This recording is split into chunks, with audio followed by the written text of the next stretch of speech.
16 বছর কি দেখেছি, ভোটের আগে পুলিশের বেতন বাড়ে, আর্মির বেতন বাড়ে, র্যাবের বেতন বাড়ে, আর এদেরকে বলে খামাখা দিনের বেলা ডিউটি করার দরকার নাই, দিনের কাম তোমরা রাতে করো।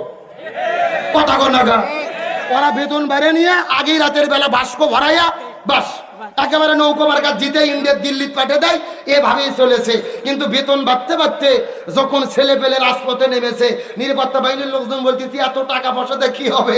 শেখ হাসিনার জামাই সেনাবাহিনীর প্রধান ওয়াকারুজ্জামান তখন আস্তে করে যায় বলতেছে, আম্মা চেয়ারের থেকে নামেন। কথা কয় না, ঘড়ি ধরে বলতেছে 45 মিনিট টাইম। কয় মিনিট?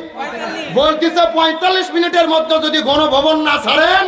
শেখ হাসিনা বলতেছে এত মহব্বত করে তোমার সেনাবাহিনীর প্রধান বানালাম, একটু 5টা মিনিট টাইম দাও, বক্তব্য দেই। ওয়াকারুজ্জামান করছে বক্তব্য পরে, আগে দেয়া ছাড়েন।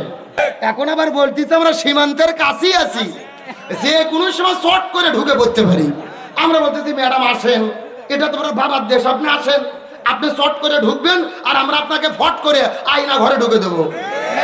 ও শর্ট করে ঢুকবে, আমরা কি ফিডার খাবো? আঙুল চুষবো? কোথায় ঢুকে দেবো?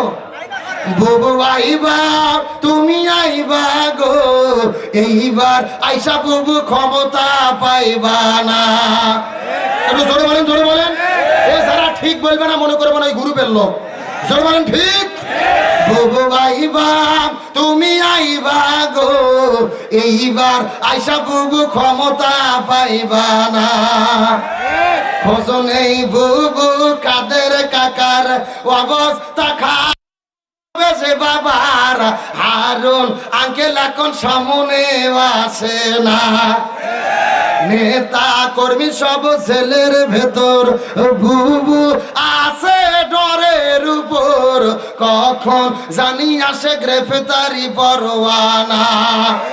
বুবু আইবা তুমি আইবা গো, এইবার আইসা বুবু ক্ষমতা পাইবা না।